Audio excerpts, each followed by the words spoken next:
Hey there everybody, thanks for joining me for another one-man review. Today I'm going to be taking a look at the first volume of Tsuge Tadao's Boat Life. This is the younger brother of Yoshihiro Tsuge. This is another Ryan Holmberg translation. Pretty much any Ryan Holmberg translation that comes out now I'm going to get it because he has fantastic taste. And this is no exception. This is actually one of my favorite, I think, that I've read from Ryan Holmberg. It really spoke to me personally, so really enjoyed it. This is something that was published in Garo, I assume. There's an essay in the back, but I'm not big on reading essays in books. I kind of just want to experience the art. But this is a pretty serious, down-to-earth story. It's a character study, exactly the kind of thing that I'm really into right now. This like real-life thing without a huge plot. It's just more about character development. And again, I think the Japanese do this very well and are way ahead of us in their kind of writing and their ability to approach subjects like this. This being, you know, a newer work by this artist, but still within the vein of the type of stuff that they were doing in Garo. So what you have here is you have the main character whose name is Suda Kenta. He's in his mid-50s. He's a writer for a fishing magazine and kind of like a failed professional novelist. Earlier in his life, him and his wife had opened a jean shop to like supplement their income to help him be a writer. And now basically his wife runs the jean shop with his son. They've got themselves into a bunch of debt to like upgrade the store and make it cooler at his son's request. And Suda is basically checked out. He's like having a midlife crisis basically. And just wants to get away from it all. He's not very helpful at the shop. He's a failed writer. And so he goes out and buys himself a boat. Someone that he meets offers him a pretty good deal on a boat.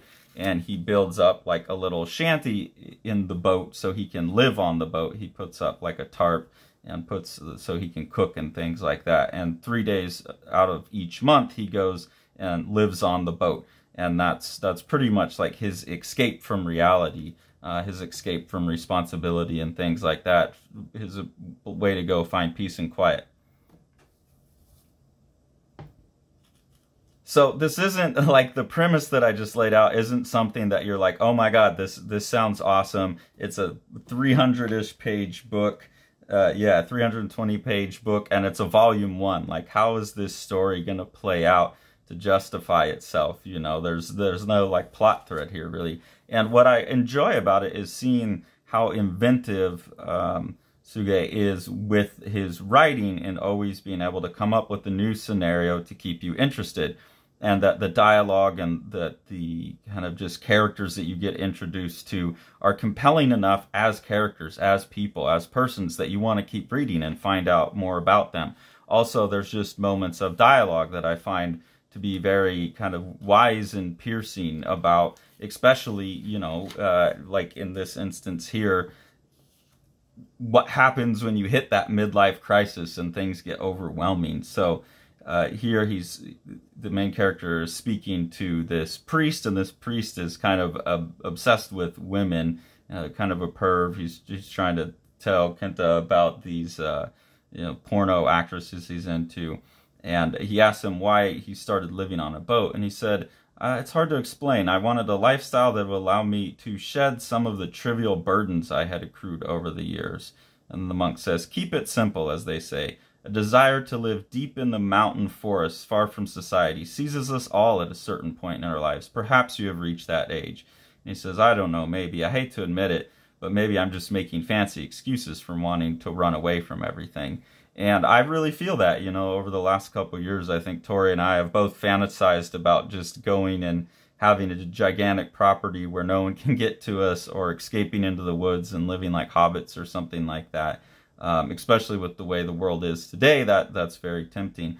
But also it comes with this admission that he puts right after it that maybe that's just a fancy excuse, you know, this return to nature and all that is just an excuse to run away from everything, you know, like I've got a lot of obligations right now and that piles up and is stressful, and so of course you want to run away and just hang out on a boat, you know. So that's the really the main theme throughout the story is this guy grappling with his responsibilities versus his desire for freedom and peace and quiet and things like that. There's, like I said, there's always interesting situations he's getting into with the boat that to me shows that a very inventive writer. You know, I don't think a lot of people could make a guy hanging out on a boat an interesting thing, but like in this story here, some teenagers are out where he's out with the boat, and the girlfriend, you know, prompts the boyfriend into paying Kenta so they can have sex on his boat, and he does it kind of, they kind of just make him do it, and he starts calculating how much he could make. You know, if he got 5,000 or 5,000 yen for every half hour, you know, he's thinking, oh, I could run like a whole sex boat industry out here, and then it's like, now the government won't let me do it. But that there's a whole chapter or two devoted to that and that idea. It's pretty interesting. And then you start to get just introduced to his friends as well, and the people, like this character here is an old friend of his that comes by from time to time, and you see their relationship develop, but also you get to see him meeting other characters and developing relationships with the people that he runs into out on the boat and on the river. But I really like this here. This is a great piece of comics that you couldn't do pretty much in any other medium, where the character's saying, how's it hanging, Chief? And then he's got his finger right down in his crotch, so there's this resonance between the images and the words. I think that's probably also a credit to Ryan Holmberg, you know, picking up on those kind of things and making sure that they catch in translation. It's really also, I think, to Holmberg's credit that all of those moments of really well-written wisdom come across in perfectly fluent English. Like, he really knows how to land the point. Obviously, I can't read Japanese, but you get a sense of, like, this hasn't been translated verbatim. It's been translated with intent, you know, to capture the intent, and I really like that. Here's a piece of writing that I really like. To reach out and grab something, you first got to let something else go. Whether or not we intend to, that's how part of our lives end up like garbage tossed into the river and carried away. Maybe that's why I come here to the river looking for something. So that's a part of like the midlife crisis, or at least, you know, my struggles lately, is you do want to grow and evolve as a person, but as you grow and evolve as a person, to develop new parts of yourself, you have to get rid of some parts of yourself, or you have to make them less consequential, and you do start to throw things away, and then you get to this point where you get nostalgic and reflective, and there's something metaphoric about that, going to the river to look for something, and even to have this mask here that's kind of like a childhood mask playing. He's out there looking for something about himself that he had lost along the way. And it may even be something that at the time that he shed it, at the time that he shed the branch, sloughed off, or maybe grew new bark around something, covered it up, that, you know, at the time that seemed necessary and wise, but then later in life it seems like something's missing. And that's something that I've struggled with off and on over the last few years, as I've been taking on, you know, like in my 40s, finally having a full-time job and things like that. There's definitely things you got to give up, and then every now and then, like even the last few days while I was reading this and recording this, I've felt like there's something inside of my brain that I don't know how to get to anymore. That it's like I'm hungry for something and I don't know what I'm hungry for, and I have the feeling that it's something that I put away a while ago, and so I've been trying to figure that out. And yeah, I think they capture that really well in this book, and there's no answer really what he's looking for yet. Maybe that shows up in volume 2, but the fact that we're able to spend 320 pages of him seeking without finding, and that it's an interesting search the whole time, is, I think, again, a real sign of how well written and literate this book is. Here you meet some of the other characters that Kenta meets out here. We meet a vagabond. This guy's name is Sir Hokusai, that's the name he gives, and he's out there with another character named Yamamoto. Here they have a cat that they've named Kotaro, and so Kenta makes a joke that if you change the O and I, then you could have Kitaro, and it would be like the Gege no Kitaro from the Mizuki Shigura manga. And so I think that's a pretty interesting little joke here, that especially because as far as I know, both of the Tsuge brothers were assistants for Mizuki, so it would be paying tribute to someone that they had worked with or were maybe friendly with. And also just, you know, like a big mangaka, someone who's obviously, if you look at the artwork, influences style. And then here you have this character say Mizuki, who, because he's a character that's been checked out. So it's a fun little kind of tribute plus throwing shade type of moment there. There's another thing that there's lots of things like this where way earlier in the book he sees a kingfisher fly by and he's like, it's just kind of an incidental, like, oh no, you know, kingfishers don't come down here, could that really have been one? And then here he thinks he sees one again and no one else has seen it still, and he says perhaps it's only visible to you. So there's these little key moments, like these kind of subplots that are playing out over long spans of time with nothing to do with them in between, and that makes it interesting and more lifelike to me as well. And even this monk guy says perhaps it's only visible to you, so you start to question, you know, what is this symbol of, and how is this going to continue to play out? Is this going to be the second time we see it's going to be the last time, or in volume 2, 500 pages later, is this going to play out? And that, again, for a story that shouldn't really have so much momentum behind it, helps the momentum go. So there's these, you know, 2 or 3 chapter stories, like the kids having sex, meeting this vagabond guy, and then there's these longer notes, and it becomes almost symphonic in that way, and it's really, really impressive. Another big incident that happens is there's a big typhoon that comes through, and so that destroys the little shanty that the vagabond Sir Hokusai and his friend Yamamoto have built. They're also sharing Kenta's boat at this point when looking out for it. Since he's only out there 3 days out of the month, he lets them use his boat and they look out for it. So they've saved his boat but let their shanty die, and then they're like, okay, well, we're vagabonds, so we'll just move on. And he's saying, I wonder where they're headed now. And they're saying, funny one, that writer. And then Yamamoto says, Sensei, why do you think he lives in that boat? Really? Why do you think he wants to live in that boat, really? And Sir Hokusai says, who knows? The darkness of the heart is a labyrinth through which we must all wander. And then Yamamoto's like just thinking about it. And then Sir Hokusai says, Yamamoto, look how beautiful the Suzuki grasses are. And that's this really awesome moment of like teaching without saying, and then I'm going to ruin it by making explicit what I got out of that. But he's like, this character's pondering too much. He's thinking too much about someone else's life. He's not in the present. And so his sensei, who's basically teaching him how to live in the moment, how to be a vagabond, how to go as the wind pulls you, he kind of gives him an answer and lets him think about it for a second, and then he immediately distracts him back to the present. You know, he's like, yeah, but quit wasting your time on those kind of things. Like, look how beautiful the grass is. Just lean into that. And so there's a lot of these really like wisdom moments in the book where you can take a lesson out of it. I really appreciate that.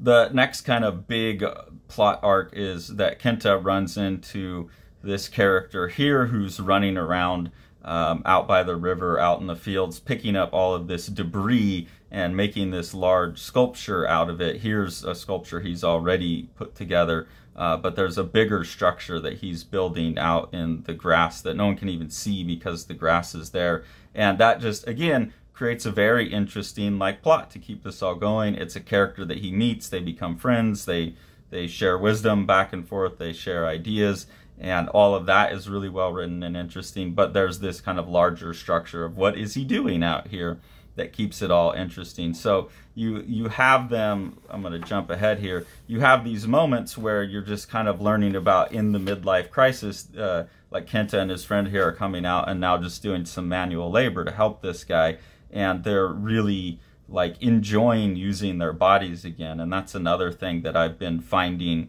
as I get older and have more responsibilities, is that when I have to go out and do yard work or something like that I would normally hate, it's like, God, it just feels good to use my body, even if I'm getting all hot and sweaty, you know, because I don't have time to exercise and go to the gym every day like I used to.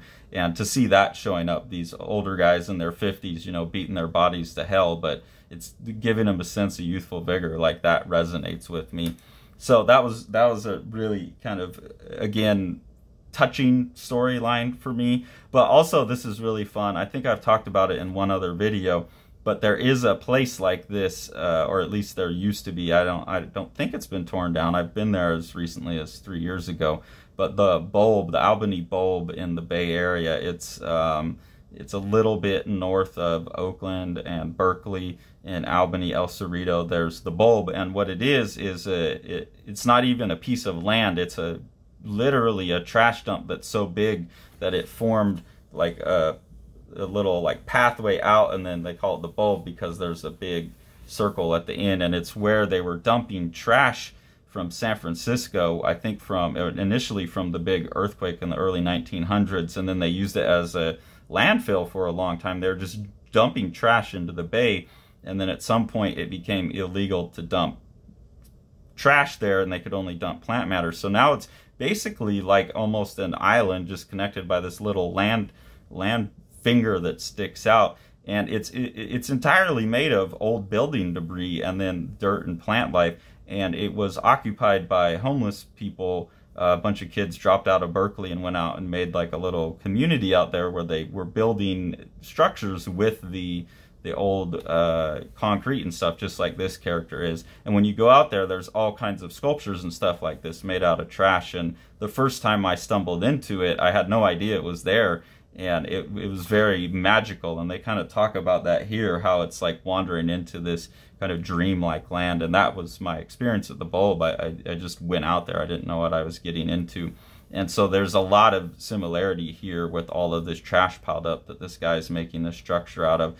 And that made like what he's up to really land for me, because he's out there trying to turn the trash into something magical and beautiful, and thinking about what would happen when people stumble upon this. You know, what is this project that he's doing that they don't understand? I understand his motivation, which is you know, pretty cool, and they get to see it. I'm not going to show it, but there's a point in the story where he's had a plan all along, and his plan plays out, and they get to see it. And that's just another one of those, like, hey, be in the moment, you know, like I created a moment for people to get sucked into and enjoy. And that was my experience at the bulb, is I got so sucked into the present that I wasn't thinking about the past or the future, any of those kinds of things that cause us worries in the same way this guy's trying to escape. So really cool. And then one last piece of just, I think, really nice writing here is Kenta saying, a successful novelist doesn't just, or no, he's being told by the monk, a successful novelist doesn't just write, they also do things people will talk about. And Kenta says, that's just not me. I'm awkward in person. I'd rather prove myself through my work. And the monk says, charisma is also a talent, maybe the most important one. And that's the really important lesson that took me until the last couple of years to realize, especially just doing the channel.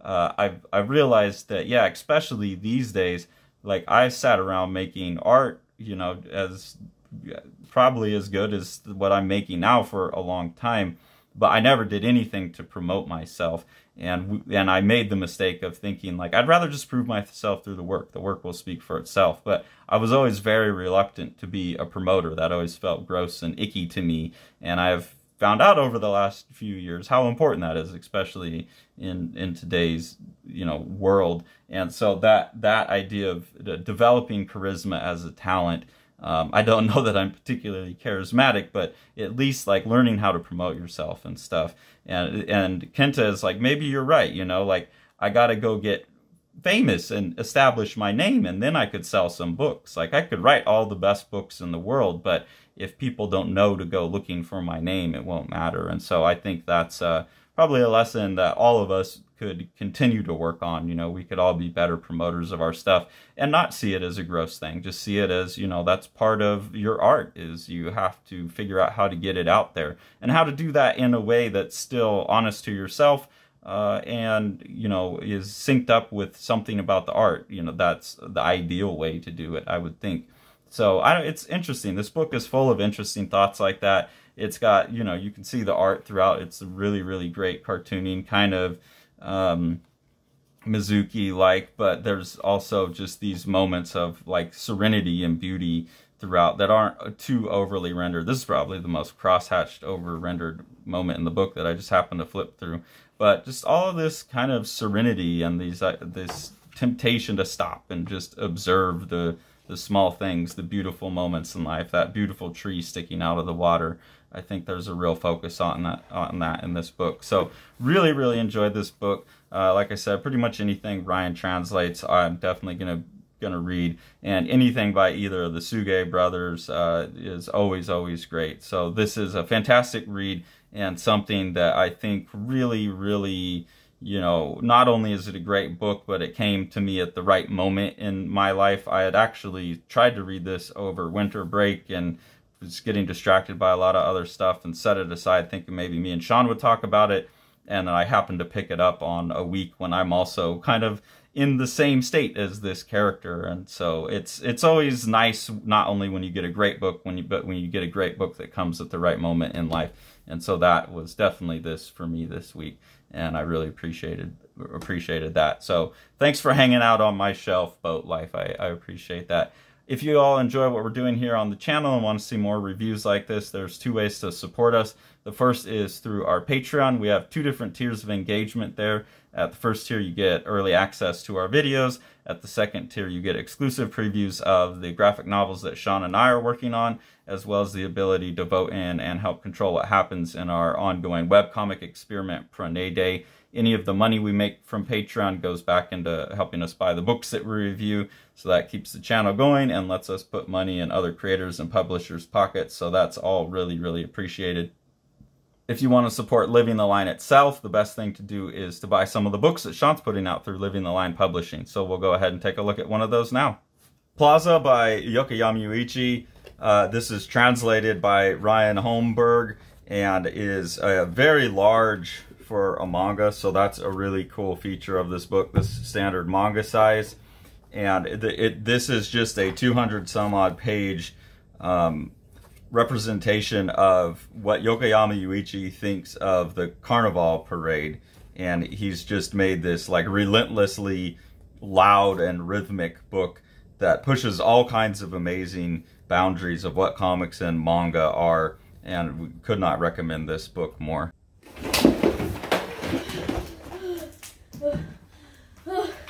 Like and subscribe and hit the bell, please, so Carson can finish reading his books and let me go home.